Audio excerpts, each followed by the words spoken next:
Hello and welcome back to another episode of Bedtime Stories. My name is Tracy and I am your host. Tonight we're reading chapter 27 from Tarzan of the Apes, but before we get into that, I have to ask you some very serious questions. And if you've been listening along to the story so far, you know what these questions are. So, did you brush your teeth yet? Changed up the order, didn't I?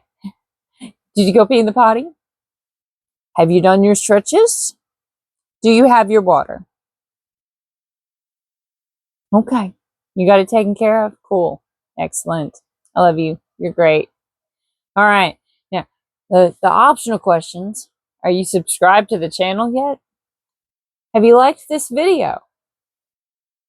Make sure to hit the notification bell so that you'll know when I've uploaded another chapter.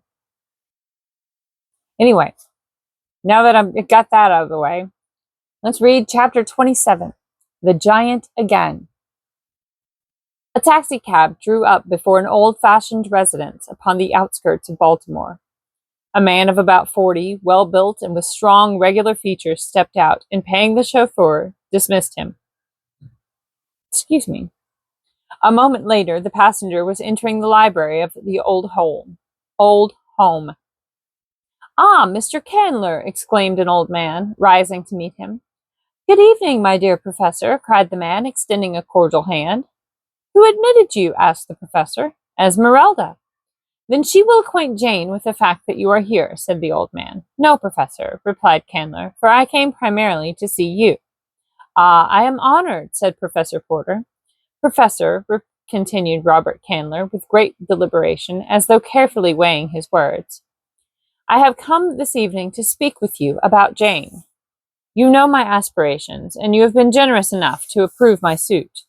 Professor Archimedes Q. Porter fidgeted in his armchair. The subject always made him uncomfortable. He could not understand why. Candler was a splendid match. "But Jane," continued Candler, "I cannot understand her. She puts me off first on one ground and then another. I have always the feeling that she breathes a sigh of relief every time I bid her goodbye."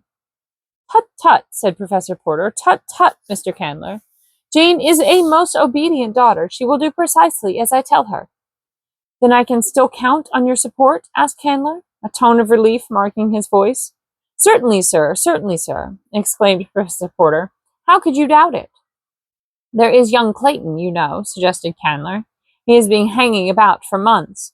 I don't know that Jane cares for him, but beside his title, they say he has inherited a very considerable estate from his father, and it might not be strange if he finally won her, unless," and Candler paused. "Tut, tut, Mr. Candler, unless what?" "Unless you can see fit to request that Jane and I be married at once," said Candler, slowly and distinctly. "I have already suggested to Jane that it would be desirable," said Professor Porter sadly, "for we can no longer afford to keep up this house, and live as her associations demand." "What was her reply?" asked Candler. "She said she was not ready to marry anyone yet," replied Professor Porter, "and that we could go and live upon the farm in northern Wisconsin which her mother left her. It is little more than self-supporting. The tenants have always made a living from it, and been able to send Jane a trifle beside each year. She is planning on our going up there the first of the week. Philander and Mr. Clayton have already gone to get things in readiness for us."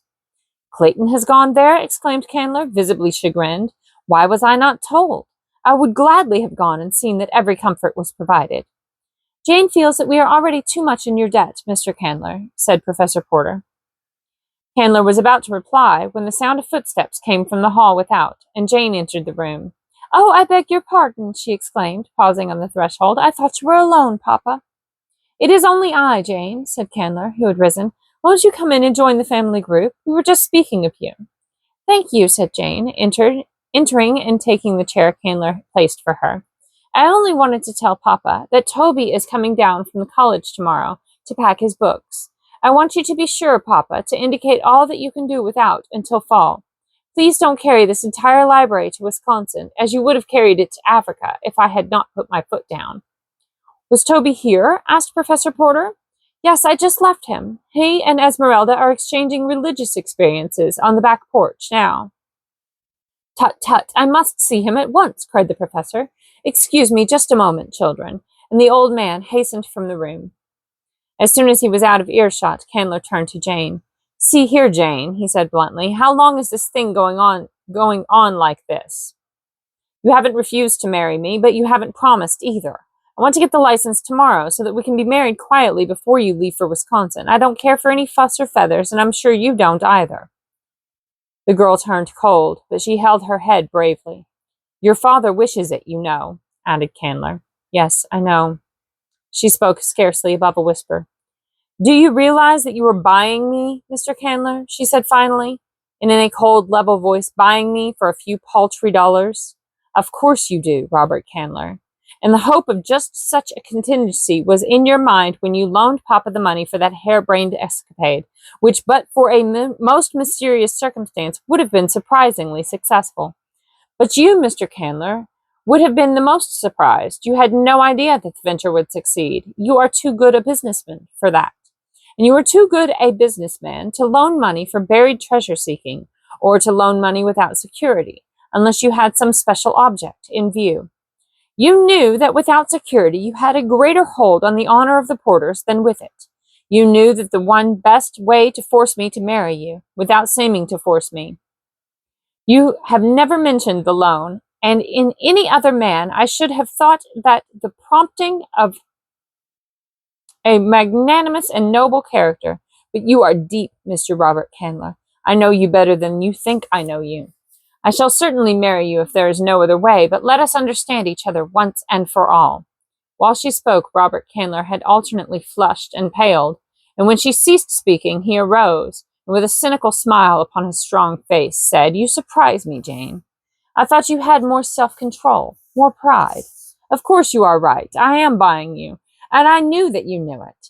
But I thought you would prefer to pretend that it was otherwise. I should have thought your self-respect and your Porter pride would have slunk from admitting even to yourself that you were a bought woman. But have it your way. Yeah, have it your own way, dear girl, he added lightly. I am going to have you, and that is all that interests me. Without a word, the girl turned and left the room.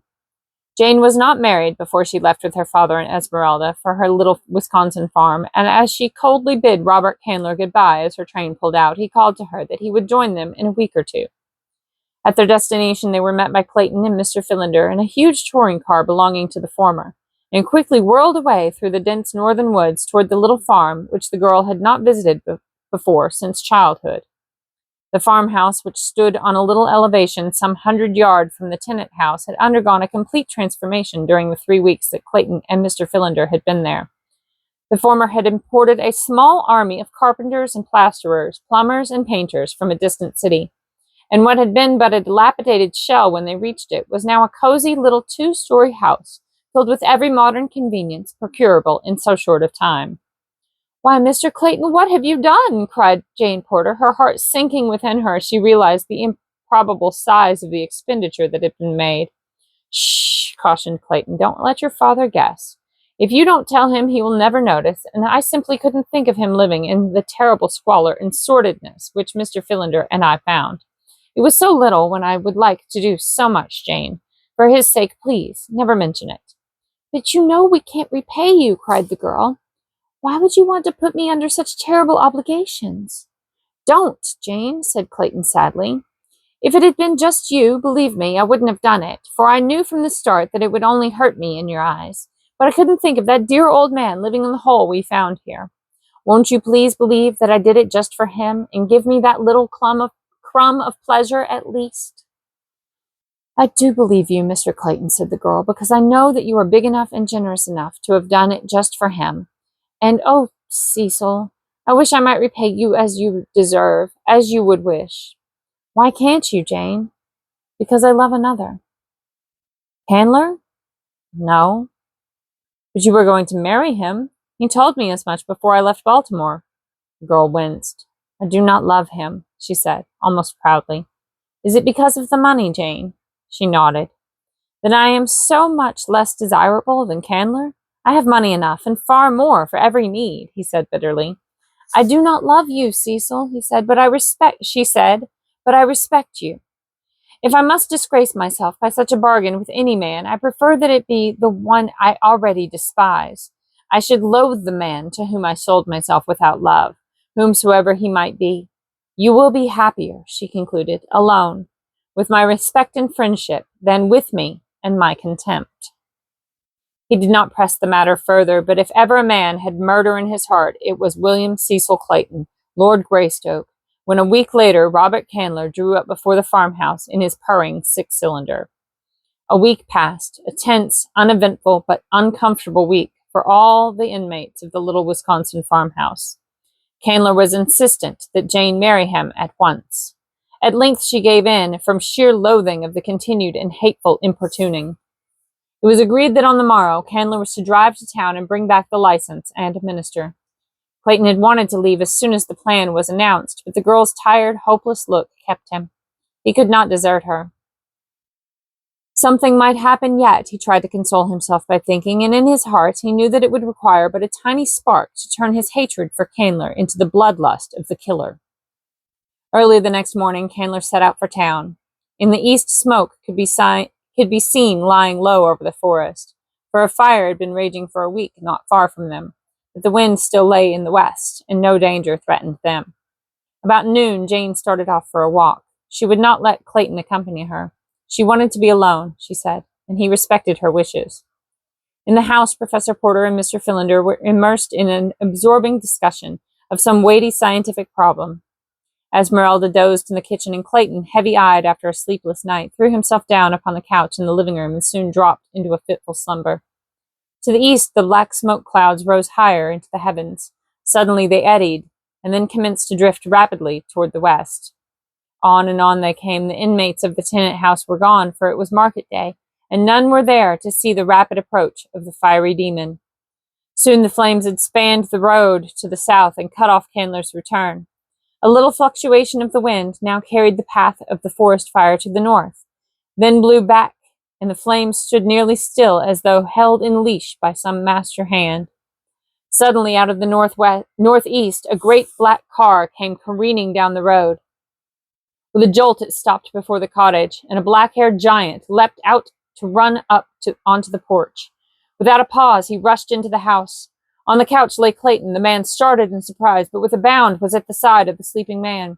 Shaking him roughly by the shoulder, he cried, "My God, Clayton, are you all mad here? Don't you know you are nearly surrounded by fire? Where is Miss Porter?" Clayton sprang to his feet. He did not recognize the man, but he understood the words and was upon the veranda in a bound. "Scott!" he cried, and then dashing back into the house, "Jane! Jane, where are you?" In an instant, Esmeralda, Professor Porter, and Mr. Philander had joined the two men. "Where is Miss Jane?" cried Clayton, seizing Esmeralda by the shoulders and shaking her roughly. "Oh, Gabriella! Mr. Clayton, she done gone for a walk. Hasn't she come back yet?" And without waiting for a reply, Clayton dashed out into the yard, followed by the others. "Which way did she go?" cried the black-haired giant for Esmeralda. "Down the road," cried the frightened woman, pointing toward the south, where a mighty wall of roaring flames shut out the view. "Put these people in the other car," shouted the stranger to Clayton. "I saw one as I drove up. And get them out of here by the north road. Leave my car here. If I find Miss Porter, we shall need it. If I don't, no one will need it. Do as I say," as Clayton hesitated, and then they saw the lithe figure bound away across the clearing toward the northwest, where the forest stood still, untouched by flame. In each rose the unaccountable feeling that a great responsibility had been raised from their shoulders, a kind of implicit confidence in the power of the stranger to save Jane if she could be saved. "Who was that?" asked Professor Porter. "I do not know," replied Clayton. "He called her by name, and he knew Jane. He called me by name, and he knew Jane, for he asked for her, and he called Esmeralda by name." "There was something most startlingly familiar about him," exclaimed Mr. Philander, "and yet, bless me, I know I never saw him before." "Tut, tut," cried Professor Porter, "most remarkable. Who could it have been, and why do I feel that Jane is safe, now that he has set out in search of her?" "I can't tell you, Professor," said Clayton soberly, "but I know I have the same uncanny feeling." "But come," he cried, "we must get out of here ourselves, or we shall be shut off," and the party hastened towards Clayton's car. When Jane turned to retrace her steps homeward, she was alarmed to note how near the smoke of the forest fire seemed. and as she hastened onward, her alarm became almost a panic when she perceived that the rushing flames were rapidly forcing their way between herself and the cottage. At length she was compelled to turn into the dense thicket and attempt to force her way to the west in an attempt to circle around the flames and reach the house. In a short time the futility of her attempt became apparent, and then her one hope lay in retracing her steps to the road and flying for her life to the south toward the town. The 20 minutes that it took her to regain the road was all that had been needed to cut off her retreat as effectually as her advance had been cut off before. A short run down the road brought her to a horrified stand, for there before her was another wall of flame. An arm of the main conflagration had shot out a half-mile south of its parent to embrace this tiny strip of road in its implacable clutches. Jane knew that it was useless again to attempt to force her way through the undergrowth. She had tried it once and failed. Now she realized that it would be but a matter of minutes ere the whole space between the north and the south would be a seething mass of billowing flames. Calmly, the girl kneeled down in the dust of the roadway and prayed for strength to meet her fate bravely, and for the delivery of her father and her friends from death. Suddenly she heard her name being called aloud through the forest. "Jane! Jane Porter!" It rang strong and clear, but in a strange voice. "Here," she called in reply. "Here, in the roadway." Then through the branches of the trees she saw a figure swinging with the speed of a squirrel. A veering of the wind blew a cloud of smoke about them, and she could no longer see the man who was speeding toward her, but suddenly she felt a great arm about her. Then she was lifted up, and she felt the rushing of the wind and the occasional brush of a branch as she was borne along.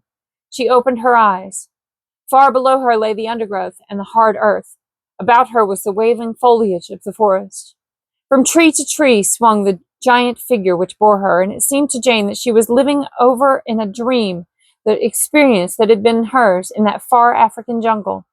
Oh, if it were but the same man who had borne her so swiftly through the tangled verdure on that other day!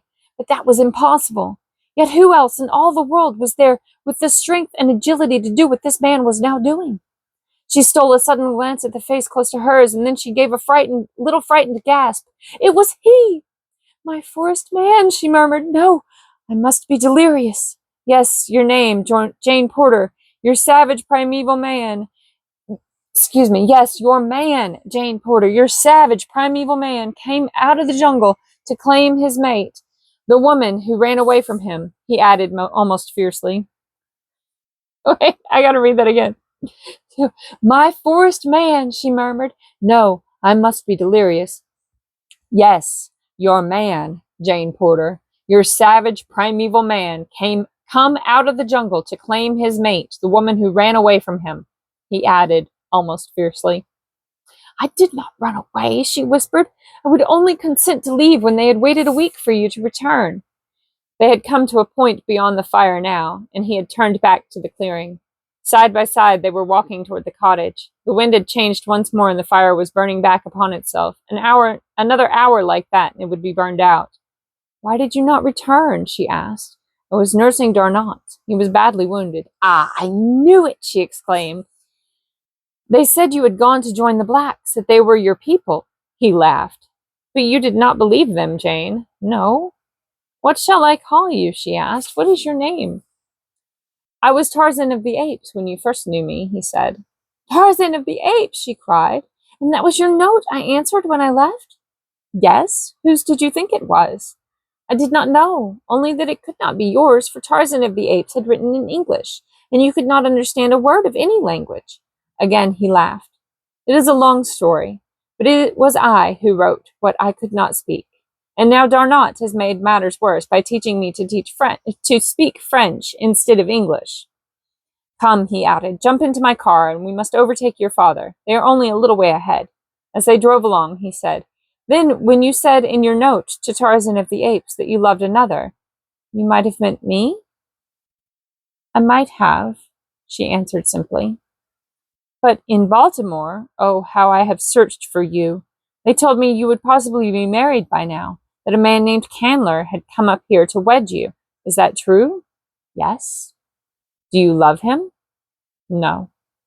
"Do you love me?" She buried her face in her hands. "I am promised to another. I cannot answer you, Tarzan of the Apes." "You have answered. Now tell me why you would marry one that you do not love." My father owes him money." Suddenly there came back to Tarzan the memory of the letter he had read, and the name Robert Candler, and the hinted trouble which he had been unable to understand then. He smiled. "If your father had not lost the treasure, you would not feel forced to keep your promise to this man Candler? I could ask him to release me, and if he refused, I have given my promise." He was silent for a moment. The car was plunging along the uneven road at a reckless pace, for the fire showed threateningly at their right, and another change of the wind might sweep it on with raging fury across this one avenue of escape. Finally, they passed the danger point, and Tarzan reduced their speed. "Suppose I should ask him?" ventured Tarzan. "He would scarcely accede to the demand of a stranger," said the girl, "especially one who wanted me himself." "Turcos did," said Tarzan grimly. Jane shuddered and looked fearfully up at the giant figure beside her, for she knew that he meant the great anthropoid he had killed in her defense. "This is not an African jungle," she said. "You are no longer a savage beast. You are a gentleman, and gentlemen do not kill in cold blood." "I am still a wild beast at heart," he said, in a low voice, as though to himself. Again they were silent for a time. "Jane," said the man at length, "if you were free, would you marry me?" She did not reply at once, but he waited patiently. The girl was trying to collect her thoughts. What did she know of this strange creature at her side? What did he know of himself?